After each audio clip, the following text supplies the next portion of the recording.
Hi everyone, welcome to our CWSN Leela Bhanu channel. ఈరోజు చిక్కుడుగాయ dry fish curry ఎలా అనేది మన వీడియోలో ఫుల్ వీడియోలో రెసిపీ చూద్దాం. వచ్చేయండి ఫ్రెండ్స్. ముందుగా నేనైతే కూరకు సరిపడినంత ఆయిల్ని అయితే వేసుకుని దానిలోకి 2 తరిగిన ఉల్లిపాయ ముక్కలను అయితే వేసుకుని వేయించుకుంటున్నాను.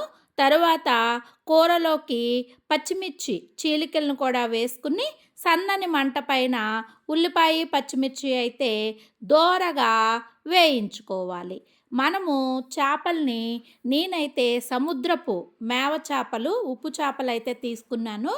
వాటిలోకి బాయిల్డ్ వాటర్ అయితే వేసి చక్కగా క్లీన్ చేసుకోవాలి. చేప ముక్కల్ని శుభ్రంగా క్లీన్ చేసుకున్న తర్వాత ఈ వేయించుకున్న ఉల్లిపాయ పచ్చిమిర్చిలో ఈ చేప ముక్కల్ని కూడా కలుపుకుని సన్నని మంట పైన ఆయిల్లో అయితే వేయించుకోవాలి. కొంతమంది నూనెలో ముందే వేసి చేప ముక్కల్ని వేయించుకుని పక్క నుంచి కర్రీ అంతా అయిపోతున్నప్పుడు మరలా ఆ ముక్కల్ని అయితే కలుపుతారు.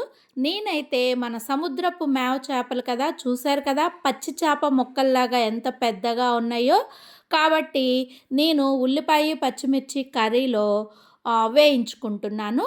ముక్కలైతే మనకి చితికే అవకాశం లేదు కాబట్టి ఇలా వేయించుకోవచ్చు. ఇప్పుడు మనము చిక్కుడుగాయలు, ఇవి కూడా నాటు చిక్కుళ్ళండి, చక్కగా కనుపు చిక్కుళ్ళు గింజలతో ఎలా ఉన్నాయో చూసారా. మంచి ఇలాంటి చిక్కుడుగాయలు ఉన్నప్పుడే మనం ఈ ఉప్పు చేప వేసి వండుకుంటే కూర అద్దరిపోతుంది. చూసారు కదా. ఇప్పుడు మనం ఈ చిక్కుడుగాయలను కూడా వేసుకుని మూత పెట్టుకుని సన్నని మంట మీద చిక్కుడుగాయలు హాఫ్ బాయిల్ అయ్యే వరకు అయితే మనం వేయించుకోవాలి. నూనెలో వేయించుకోవాలి, ఉడకపెట్టుకోకూడదు. చిక్కుడుగాయల్ని చక్కగా మూత పెట్టి సన్నని మంట మీద మనం ఈ చిక్కుడుగాయలని అయితే మగ్గించాలి. మామూలుగా అయితే పసుపు ఉప్పు వేసుకుంటాము, కానీ ఇప్పుడు చిక్కుడుగాయలు మనకి ఉడకాలి కాబట్టి ఉప్పు వేస్తే బిరుసెక్కి ఉడకవు కాబట్టి నేనైతే ఉప్పు పసుపు యాడ్ చేయటం లేదు. ఇప్పుడు మరలా మనం కట్ చేసుకున్న ఒక 5 నుంచి 6 టమాటా ముక్కలను అయితే వేసుకున్నాను. చూస్తున్నారు కదా. ఇప్పుడు మనకి నూనెలో ఉల్లిపాయ పచ్చిమిర్చి, మన ఎండు చేప, చిక్కుడుగాయ, టమాటా సన్నని మంట మీద చక్కగా ఆయిల్లో అయితే మగ్గుతుంది. ఇలా మనమైతే మగ్గించుకోవాలి. ఒక ముప్పావు వంతు మగ్గిన తర్వాత ఇప్పుడు మనము కూరకు సరిపడినంత పసుపు, అలాగే మనం ఉప్పు చేప కాబట్టి ఉప్పు చేపలో ఉప్పు ఉంటుంది కాబట్టి ఉప్పును చూసుకుని కొంచెం తక్కువగానే వేసుకోండి. నేనైతే కూరకు సరిపడినంత ఉప్పును కూడా వేసుకున్నాను. ఇప్పుడు కళాయి పెట్టుకుని మన కూరకు సరిపడినంత కారము, మన కారంనైతే ఇంట్లో వాడతాం కదా, ఈ కారాన్నైతే ఎంత తినగలిగే వాళ్ళ ఓపికను బట్టి కారాన్ని అయితే వేసుకోండి. మేమైతే కారం కొంచెం ఎక్కువగానే తింటాము కాబట్టి నేను 2 నుంచి 3 స్పూనుల దాకా కారం అయితే వేశాను.